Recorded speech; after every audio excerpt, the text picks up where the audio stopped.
सावधान। श्री अरहंत सदा मंगलमय, मुक्ति मार्ग का करें प्रकाश मंगलमय। श्री सेध प्रभु जो निज स्वरूप में करें विलास, शुद्धात्म के मंगल साधक साधु पुरुष की सदा शरण हो। धन्य घड़ी वह धन्य दिवस जब मंगलमय मंगलाचरण हो। धन्य घड़ी वह धन्य दिवस जब मंगलमय मंगलाचरण हो। त्वे सति परमात्मन मादृशान मोह मुग्धान, कथम तनु बशत्वान बुद्ध के सान्यसे हम। सुगत मगधरम वा वागधीशं शिवं वा, जित भवमभिवन्दे वासुरं श्रीजिनं वा। णम्यूणजिणं वीरम् अनन्तवर्णानदंसन् शहावं, वोच्छामिणीयं सारं केवली सुध केवली भणिदम्। गमन निमित्तं धम्ममधम्मं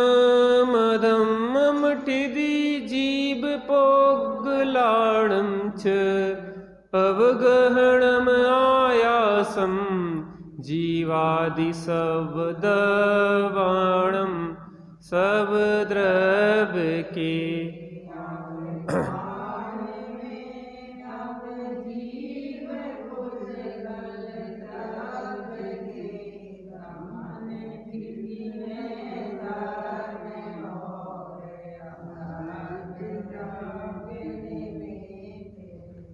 श्री नियम सार जी परमागम। अजीवाधिकार। इस अजीवाधिकार में पुद्गल द्रव्य की चर्चा हो चुकी है। इस गाथा में धर्म द्रव्य, अधर्म द्रव्य और आकाश द्रव्य का व्याख्यान आचार्य देव करेंगे। मूल गाथा से थोड़ा सा विषय देखते हैं, फिर आगे बढ़ते हैं। गमन निमित्तम धम्म। गमन माने होता है गमन, निमित्त माने होता है निमित्त, और धम्म माने होता है धर्म द्रव्य। धर्म द्रव्य की जो निमित्तता है वह काय में है? गमन में। काय में है? गमन में। मधम्मम ठिदि जीव पोग लाड़म च।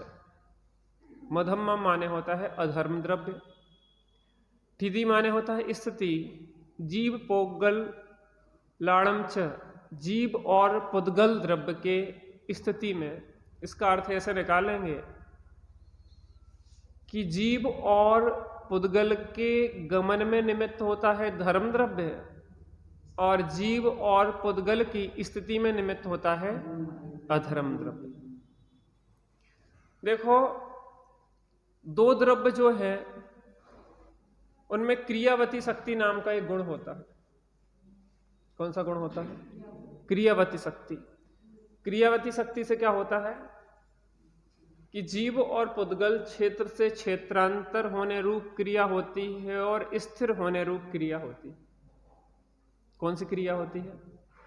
क्षेत्र से क्षेत्रांतर होने रूप और गति पूर्वक स्थिरता। गति होगी तभी तो स्थिरता होगी ना। तो स्थिति रूप निमित्तता, स्थिति रूप दशा होती है। काय के कारण? क्रियावती शक्ति के कारण। इन 6 द्रव्यों में 4 द्रव्य तो अपने स्थान पे स्थिर हैं, उनमें क्रियावती शक्ति नाम का गुण नहीं है, अर्थात वो क्षेत्र से क्षेत्रांतर नहीं होते। जहां पे है यद्यपि द्रव्यों में छहों द्रव्यों में ही पर्णमन होता है। क्या कहा? छहों द्रव्यों में पर्णमन होता है, लेकिन छहों द्रव्यों में क्रियावती शक्ति नहीं होती। पर्णमन अलग चीज है और क्रियावती शक्ति अलग चीज है।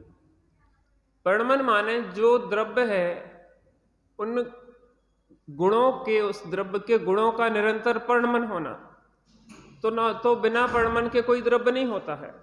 लेकिन क्षेत्र से क्षेत्रांतर रूप होना ये सभी द्रव्यों में नहीं है, ये मात्र जीव और पुद्गल में है। काय में है? जीव और पुद्गल में है। तो जब जीव और पुद्गल गति करते हैं अपनी योग्यता से, क्या कहा? जब जीव और पुद्गल अपनी योग्यता से गति करते हैं तो उस अपनी योग्यता से गति करते हुए जीव और पुद्गल में के गमन में निमित्तता किसकी होती है? किसकी होती है? धर्म द्रव्य। तो क्या धर्म द्रव्य चलाता है? तो क्या धर्म द्रव्य चलाता है? चलाता नहीं है। जीव और पुद्गल चले तो उसमें क्या बनता है? सहयोगी बनते हैं। ऐसा समझे कि रेल की पटरी डली है, रेल की पटरी डली है, ट्रेन चले तो रेल की पटरी पे आरोप आ जाएगा, और ट्रेन ना चले तो उस पे क्या आरोप आए? दूसरी बात, रेल की पटरी नहीं चलती, इस बात पे ध्यान देना। रेल की पटरी नहीं चलती, चलती कौन है? ट्रेन। ट्रेन चलती है तो आरोप किस पे आता चलने में सहयोगी का? पटरी पे। ऐसे ही धर्म द्रव्य जो है स्वयं गति नहीं करता। क्या कहा? धर्म द्रव्य स्वयं गति नहीं करता।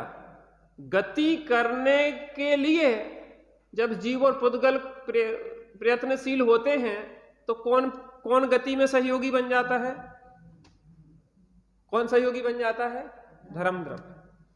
अब जब जीव और पुद्गल गति करते हैं और गति पूर्वक जब वो स्थिर होते हैं स्वयं अपनी योग्यता से, निमित्त है, करता नहीं है। क्या कहा? निमित्त है, करता नहीं है। धर्म द्रव्य जबरदस्ती चलाता नहीं है, अधर्म द्रव्य कभी जबरदस्ती रोकता नहीं है। जीव और पुद्गल गमन करना चाहे तो धर्म द्रव्य सहयोगी हो जाता है, और जीव पुद्गल गमन पूर्वक स्थिर होना चाहे तो वो अधर्म द्रव्य सहयोगी बन जाता है। अब गहनम आयासम जीवादि सब दब्बाणम। अब देखो, इन धर्म और अधर्म द्रव्य का तो दो द्रव्यों के लिए सहयोग चल रहा था, निमित्तता। किसके लिए? जीव और पुद्गल। लेकिन यहां आकाश द्रव्य का जो कार्य है, अवगाहन आयासम, अवकाश देना। किसको अवकाश देता है? जीवादि सब दब्बाणम। जीव आदि, जीव, पुद्गल, धर्म, अधर्म, आकाश और काल, जीवादि सभी द्रव्यों को क्या देता है आकाश द्रव्य? अवकाश स्थान। आकाश माने होता स्पेस, खाली जगह। क्या? खाली जगह। तो वो खाली जगह कौन देता है सभी द्रव्यों को? आकाश द्रव्य। इसमें एक चीज और समझने लायक है, क्या आकाश द्रव्य में ही अवगाहन शक्ति होती है कि प्रत्येक द्रव्य में अवगाहन शक्ति है?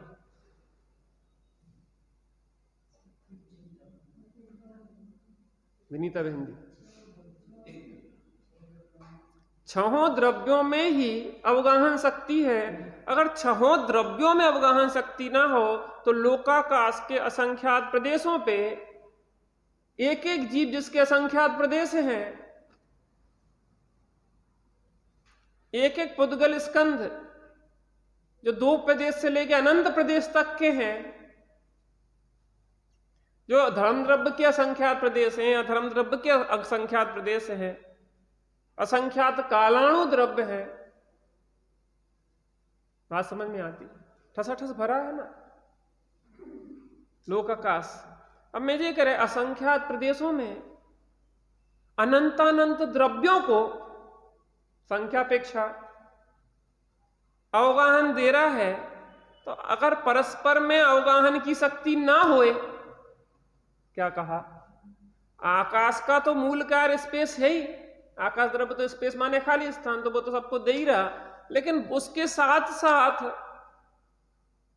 अन्य द्रव्यों में अगर अवगाहन शक्ति ना होए तो इन असंख्यात प्रदेशों में अनंतानंत द्रव्य अपने असंख्यात या जिसके जैसे प्रदेश है उन सहित कैसे रहे? जीव ही अनंत है, और एक एक जीव के असंख्यात प्रदेश है। कितने असंख्यात? लोक प्रमाण असंख्यात। तो एक लोक आकाश में समुद्र घात के समय जीव देखा जाए, लोक पूर्ण समुद्र घात होता है तो एक ही जीव घेर लेगा पूरे प्रदेश, फिर अनंत और जीवों को अपने रहने का स्थान कहां रह जाएगा? बात समझ में आ रही कि नहीं आ रही? लेकिन विशेष लक्षण किसका है? ये आकाश द्रव्य का। एक चीज और समझने वाली बात है इसमें, क्योंकि आज कम लोग हैं तो थोड़ी गहराई की बात भी समझ लें। धर्म द्रव्य का लक्षण क्या है? परिभाषा क्या है?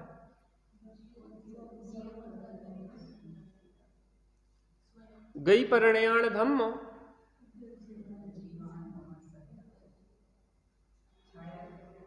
हम गाथा पूरी नहीं पढ़ना चाह रहे, हम खाली इतना ही बताना चाहिए। गई परिणयान धम्म, मैं जी कह रहा कि जी परिचय कहां हुआ धर्म द्रव्य का? मुझे तो इतना बताओ।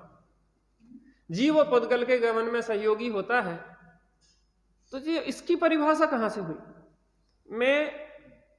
मैं आपका परिचय दी हूं, आपके बच्चे का नाम क्या है? हा? अंकुर। कि जे अंकुर के पिताजी हैं, तो ये अंकुर के पिताजी का परिचय कहां से हुआ?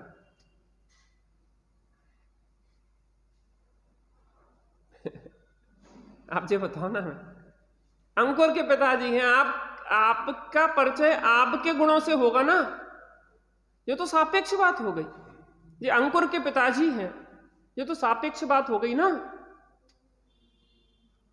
ऐसी जीवो पुद्गल के गमन में निमित्त होता है वो धर्म द्रव्य। गति हेतुत्व, गति हेतुत्व धर्म द्रव्य का लक्षण कहां से हो गया? अब समझना गहराई को बात को। ये तो जीव पुद्गल की सापेक्षता से परिभाषा बनाई गई है, ना कि धर्म द्रव्य की एक्चुअल परिभाषा है। अरे किसी भी चीज का परिचय उसके स्वयं के गुणों से होता है कि दूसरों से होता है?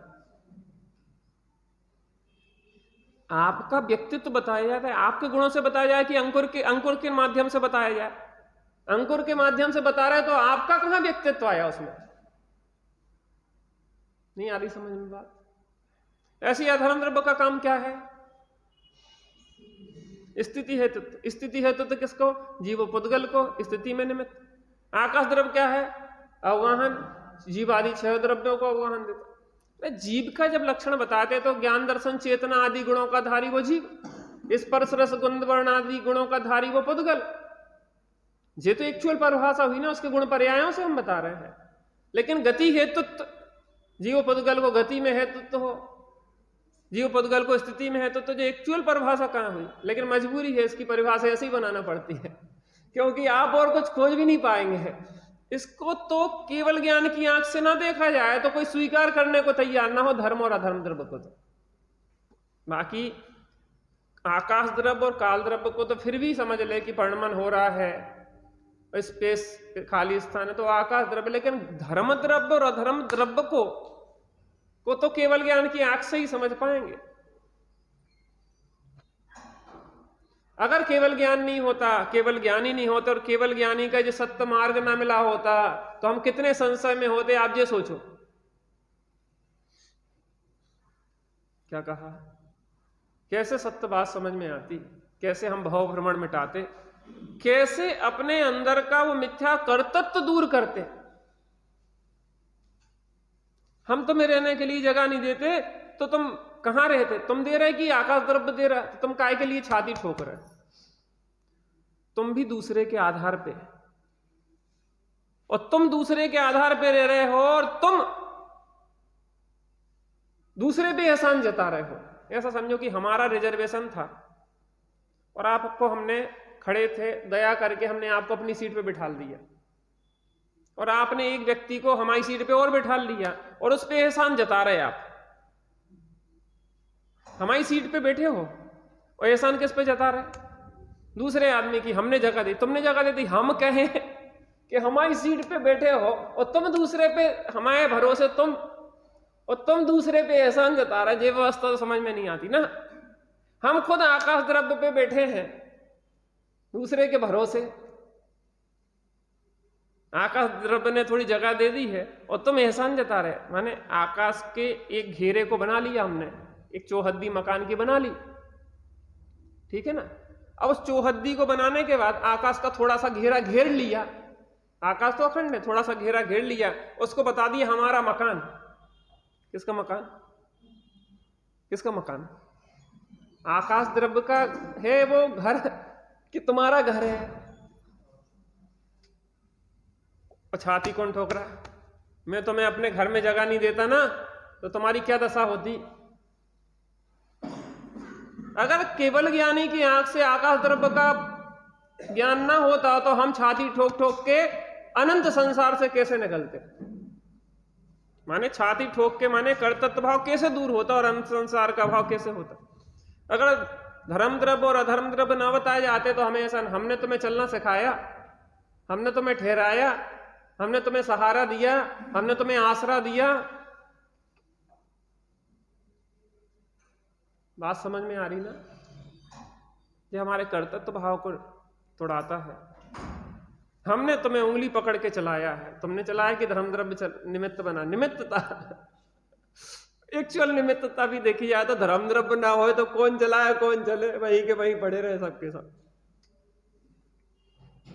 वो तो छाती ठोक नहीं रहा, वो तो कुछ बोल नहीं रहा, वो तो मौन है। पांच द्रव्य और एक जे है जो किसी इतना स्वार्थी, जो इतना स्वार्थी है कि किसी के लिए इतना भी सहयोग नहीं करता। धर्म द्रव्य और अधर्म द्रव्य का काम देखा जाए तो वे जीव पुद्गल के लिए लगे बेचारे। परिभाषा भी जीव पुद्गल के निमित्त से ही बना दी उसकी, कि जीव पुद्गल को चलने में सहयोगी हो वो धर्म द्रव्य, और ठहरने में सहयोगी हो वो अधर्म द्रव्य। और आकाश द्रव्य जीव आदि द्रव्यों को अवकाश देता है, और काल द्रव्य जीवादि द्रव्यों के फणमन में निमित्त है। और पुद्गल जीवन मरणा संसा, एक मिनट, जीवन और मरण आदि उपकार किसके हैं? पुद्गल के हैं। सुख दुख किसके उपकार हैं? पुद्गल के हैं। बाकी पांचों द्रव्य हमारे लिए इतना काम कर रहे हैं, लेकिन ये जीव इतना स्वार्थी है, किसी के लिए कुछ नहीं करता। और छाती कौन ठोकता है? पांच द्रव्यों के कार्य को पूरी जिम्मेदारी। बड़े पंडित साहब का एक सूत्र है, काम खुद करो और श्रेय दूसरों को दो।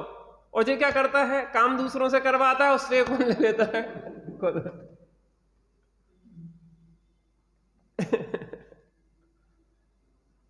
जी उंगली छोड़ो, हम बोल रहे हैं ये 6 द्रव्यों का काम चल रहा है और छाती कौन ठोक रहा? मैं समझा रहा हूं गजब का। एक कर्तव्य भाव हमें अनंत संसार में भटका रहा है और कुछ नहीं हो रहा है। हम यहां बैठ के मिथ्यात्व का पोषण करें या वहां बैठ के मिथ्यात्व का पोषण करें, दोनों का फल वर्तमान में भी दुख और आगे अनंत दुख। जे वस्तु स्वरूप समझने से हमारा कर्तृत्व का बोझा हट जाता है।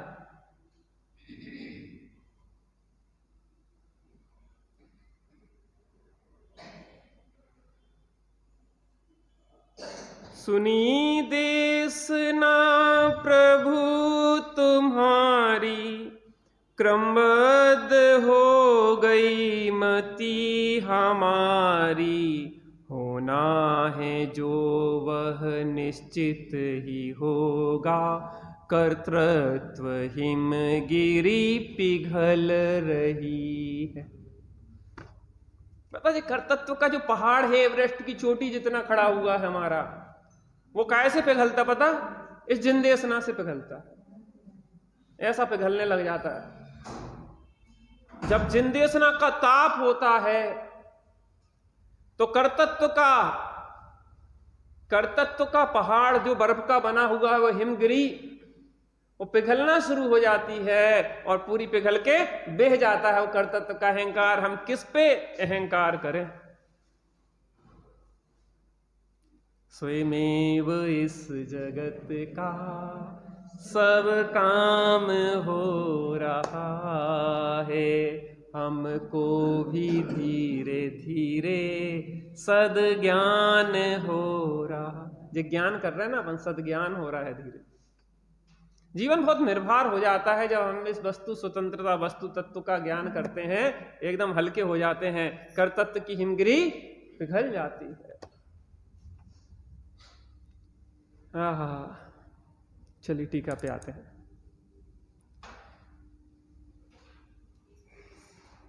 इस गाथा का भाव तात्पर्य वृत्ति टीका में मुनिराज पद्म प्रमलधारी देव इस प्रकार स्पष्ट करते हैं। यह धर्म, अधर्म और आकाश द्रव्य का संक्षिप्त कथन है। देखो पद्म प्रमलधारी देव की एक विशेषता है, पहले मूल क्या विषय आने वाला है उसको बता देते, इससे भी सुविधा हो जाती ना हमें कि आगे इस टीका में, इस गाथा में क्या विषय आया है वो स्पष्टीकरण हो जाता, तो दिमाग में सेट हो जाता कि इस एंगल से इस विषय को देखना। लेकिन टीका में बहुत कंफ्यूजन होगा आपको, कल भी मैंने कहा था, क्योंकि टीका समझ में नहीं आएगी कि धर्म द्रव्य की परिभाषा इसमें कहाँ रही है। देखिए गजब की है। यह धर्मास्तिका है बावड़ी में पानी की भांति स्वयं गमन रूप क्रिया से रहित है। आ ई उ ऋ ऋ इन 5 ह्रस्व अक्षरों के उच्चारण में जितना समय लगता है उतना समय जिन्हें सिद्ध शिला पर पहुंचने में लगता है, जो सिद्ध नाम के योग्य हैं, जो 6 उपक्रमों से विमुक्त हैं, अर्थात जिनका संसारी जीवों के समान 6 दिशाओं में गमन नहीं होता, मात्र ऊर्ध्व गमन ही होता है, जो मुक्ति रूपी सुंदर नयनों वाली सुलोचना के द्वारा देखे जाने योग्य है। धर्म द्रव्य की परिभाषा समझ में नहीं आ रही है, ये तो सिद्ध भगवान की बात हो रही है। जो 3 लोक रूपी पर्वत के शिखर हैं, जिन्होंने क्लेश के ग्रह एवं द्रव्य, क्षेत्र, काल, भव और भाव के परावर्तन रूप पंचविध संसार को दूर कर दिया है, और जो पंचम गति की सीमा पर स्थित हैं अर्थात मुक्ति रूपी नगर के निकट हैं, ऐसे अयोगी जिनों को स्वभाव गति क्रिया से परिणत होने में हेतु निमित्त धर्म द्रव्य है। अब आपसे पूछूंगा मैं इस टीका के बारे में, इसमें आप जो सब जो बात परिभाषाएं लिखी हैं ये कैसी है? अभी आधी टीका हुई, आधी बाद में अधर्म द्रव्य और आकाश द्रव्य की होगी, उसको बाद में करेंगे। पहले धर्म द्रव्य का एक इस विषय देख लें, क्योंकि इसमें सिद्ध भगवान भी आ गए। यह धर्मास्तिकाय बावड़ी में पानी की भांति गमन रूप क्रिया से रहित है। अब इसमें यहां बावड़ी का पानी दिया, एक एक शब्द का आप गहराई से विचार करें तो समझ में आता है कि आखिर आचार्यदेव कितनी गहराई से किसी विषय पे विचार करते। नदी का पानी क्यों नहीं कहा, बावड़ी या तालाब का पानी क्यों कहा? जी बात, नदी का पानी बहता रहता है और बावड़ी तालाब का पानी क्या होता है? एक जगह बना रहता है। इसलिए यहां ये दर्शाना चाह रहे कि धर्म द्रव्य गति नहीं करता, गति में निमित्त जरूर होता है लेकिन स्वयं गति नहीं करता, स्वयं स्थिर रहते हुए। बात समझ में आई? ऐसा समझो लोकाकाश है, लोकाकाश है, उस लोकाकाश में धर्म द्रव्य के जो असंख्यात प्रदेश हैं वो वहीं के वहीं आज हैं तो कल रहेंगे कि नहीं रहेंगे? वहां पे प्रदेश वहां से वहां सरक जाएंगे क्या? कोई चेंज हो जाएंगे क्या? यहां का प्रदेश यहां, यहां का प्रदेश यहां। अनादि काल से जिस जगह जो प्रदेश आकाश के क्षेत्र में हैं उसी क्षेत्र पे थे, उसी क्षेत्र पे हैं और उसी क्षेत्र पे रहेंगे। वो स्वयं गमन नहीं करते। कैसे गमन नहीं करते? बावड़ी के पानी की भांति। बावड़ी का पानी कैसा रहता? स्थिर रहता है। ऐसी धर्म द्रव्य कैसा रहता है? स्थिर रहता है। एक लॉजिक निकल गया धर्म द्रव्य के बारे में। स्वयं गमन रूप क्रिया से रहते हैं। आ ई उ ऋ ऋ इन 5 ह्रस्व स्वर अक्षरों के उच्चारण में जितना समय लगता है उतना समय जिन्हें सिद्ध शिला पर पहुंचने में लगता है। ये भी गजब बात हो गई। अब इसको थोड़ा सा और समझ लें। गुणस्थान परिपाटी में जब देखते हैं तो 13वां जो गुणस्थान है वह सयोग केवली है और 14वां गुणस्थान कौन सा है? अयोग केवली गुणस्थान है। जब किसी जीव का आयु कर्म पूर्ण होने को होता है, जो भुजमान आयु है, मोक्ष जाने वाला जीव है, और जो अंतिम पर्याय है उसका क्या होता है? समय पूरा होने वाला होता है। और जब 5 ह्रस्व स्वर जितना समय मात्र सिद्धालय में विराजमान होने में रह जाता है, कितना? 5 ह्रस्व स्वर जितना जो अपने पढ़े हैं उतना समय सिद्धालय में विराजमान रहने के लिए जब रह जाता है तो वो सयोग केवली अयोग केवली रूप दशा में 14वें गुणस्थान में पहुंच जाते हैं। कहां पहुंच जाते हैं? 14वें गुणस्थान का समय बहुत कम है, इतना सा कि बहुत स्पीड में पढ़े जाएं अक्षर जी, ऐसा नहीं कि धीरे धीरे पढ़ते जाओ, स्पीड में, फ्लो में, उतना समय। तो वो जब 14वें गुणस्थान में इन 5 ह्रस्व स्वर जितना समय वो रहता है, उसके बाद क्या करता है? वो क्या करता है? सिद्ध दशा की ओर गमन करता है। इस मध्यलोक से मोक्ष होता है, इस ढाई द्वीप से मोक्ष होता है। इस ढाई द्वीप से मोक्ष जाने के लिए जब वो ऊर्ध्व गमन करेगा, कहां के लिए? सिद्धालय में जाने के लिए, तो कौन सा योगी होगा? धर्म द्रव्य। निमित्तता में कौन होगा? अभी धर्म द्रव्य की परिभाषा बना रहा ना, चूंकि अब मैं आपसे जो पूछूं, सिद्ध भगवान क्यों लिए यहां पे? सामान्य परिभाषा दे देते, लेकिन मुनिराज पद्म प्रमल धारी देव जी जानते हैं कि ये अध्यात्म का सर्वोत्कृष्ट ग्रंथ है। आचार्य कुंद कुंद ने निज भावना निमित्त लिखा है, और हम भी यहाँ पे धर्म द्रव्य की भले परिभाषा बना रहे हैं, लेकिन हमें भगवंतों को याद तो करना ही है। किसी बच्चे से पूछा कि रोटी कैसी लगती है? 4 दिन का भूखा था तो कहने लगे बिल्कुल नहीं, रोटी नहीं। चंद्रमा कैसा लगता है? 4 दिन का भूखा था तो कैसे? गोल रोटी की तरह। रोटी बीच में कहां से आ गई भाई? रोटी बीच में कहां से आ गई? क्योंकि उसके पेट में रोटी की जरूरत है। तो चंद्रमा भी कैसा दिख रहा है? रोटी जैसा, फूली हुई गोल रोटी जैसा चंद्रमा होता है। ऐसे जिसके हृदय में या तो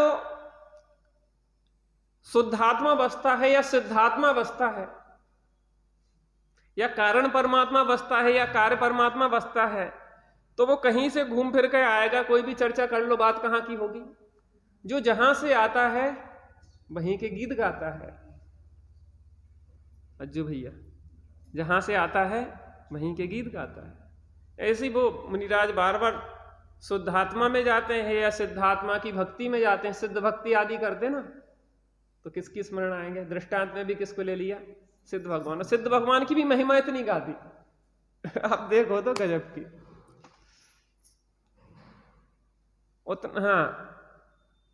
उतना समय जिन्हें सिद्ध शिला पर पहुंचने में लगता है, जो सिद्ध नाम के योग्य है, जो 6 उपक्रमों से विमुक्त है। कैसे हैं? अर्थात जिनका संसारी जीवों के समान 6 दिशाओं में गमन नहीं होता, मात्र ऊर्ध्व गमन होता है,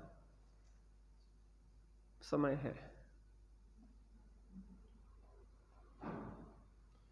अपन ने इसके पहले स्वभाव गति क्रिया और विभाव गति क्रिया देखी थी।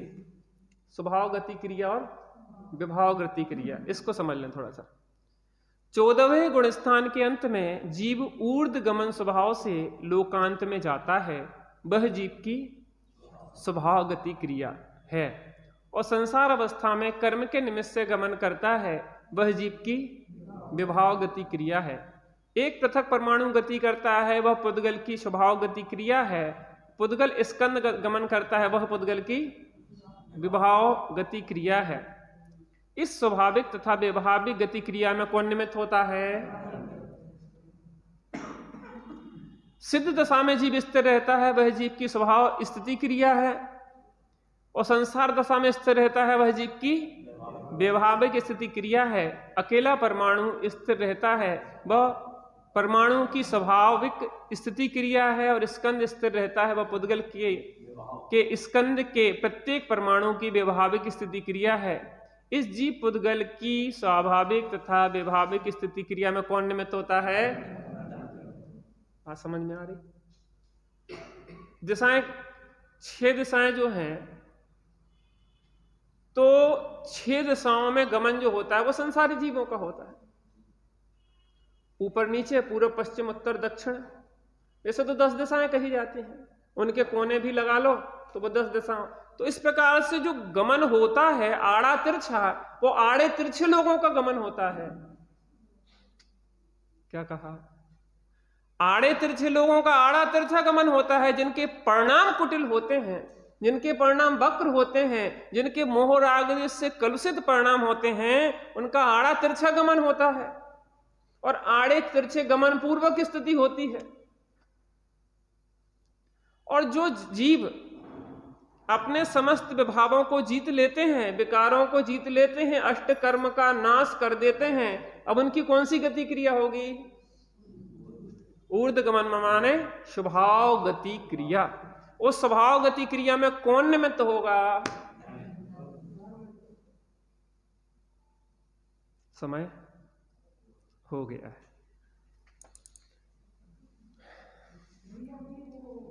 अभी समय नहीं है, कल।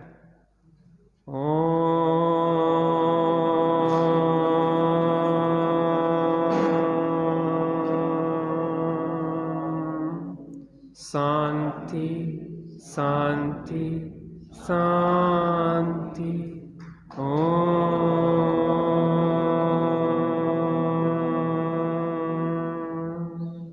शांति शांति शांति।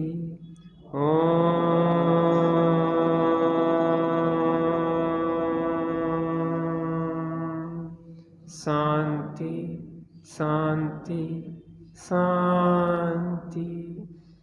धर्म द्रव्य। जब कोई जीव निस्वभाव का साधन करता है, अर्थात मैं शुद्धात्मा हूँ ऐसा श्रद्धान करता है, ऐसा ज्ञान करता है और उस शुद्धात्मा में ही लीन होता है और समस्त कसायों का अभाव करके अरिहंत दशा को प्राप्त करता है, जब उसके आयु कर्म के पूर्ण होने में 5 ह्रस्व स्वर जितना समय होता है, तब वह अयोग केवली 14वें गुण स्थान को प्राप्त करता है। उसके बाद वह स्वभाव गति क्रिया से लोक के अंत में जाके स्थिर होता है। तो जो वह जीव ऊर्ध्वगमन करता है समस्त कर्मों के नाश पूर्वक, वह उसकी स्वभाव गति क्रिया है और उसमें सहयोगी धर्म द्रव्य होता है। हम भी निस्वभाव के साधन से ही समस्त कर्मों का क्षय करके अयोग केवली गुण स्थान को पार करके सिद्धालय में गमन करें। उसके लिए सर्वप्रथम हमें अपने स्वरूप का श्रद्धान और स्थिरता करना होगी। थोड़ी देर बिल्कुल शांत होके सिद्ध भगवान जैसे अपने स्वरूप में ही स्थिर होने का अभ्यास करते हैं।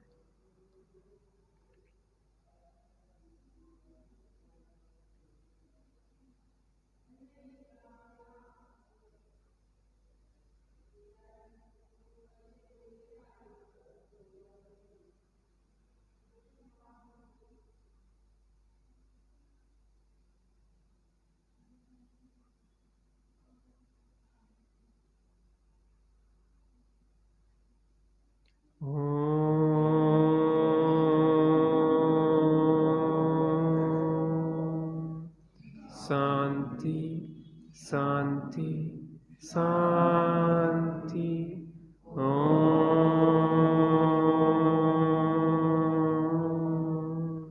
शांति शांति शांति।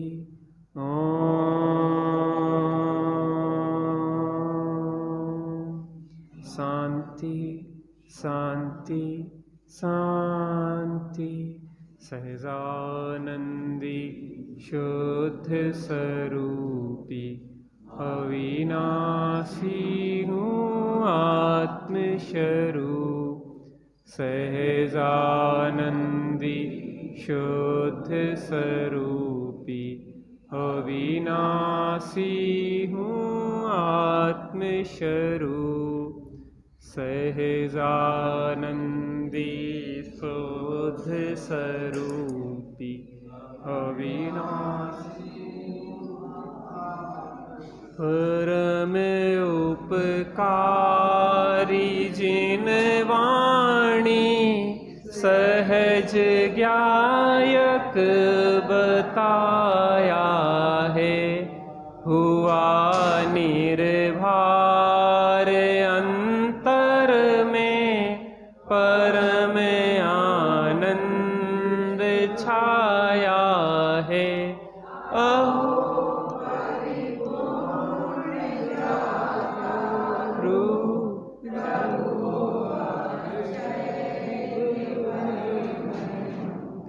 सहज ही तृप्त निज में ही न बाहर कुछ सुहाया है।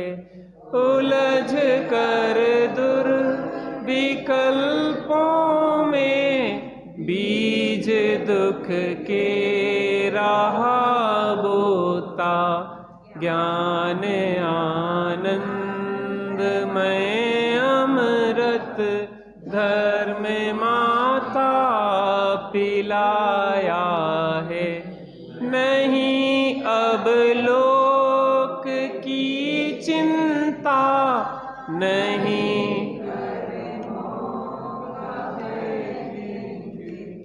ध्येय निष्काम ध्रुव ज्ञायक अहो दृष्टि में आया है। मिट्टी भ्रांति मिली शांति तत्व अनिकांत में पाया। सार वीतराग शीस सविनय नवाया है। परम उपकारी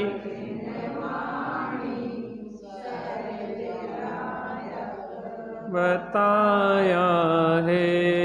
हुआ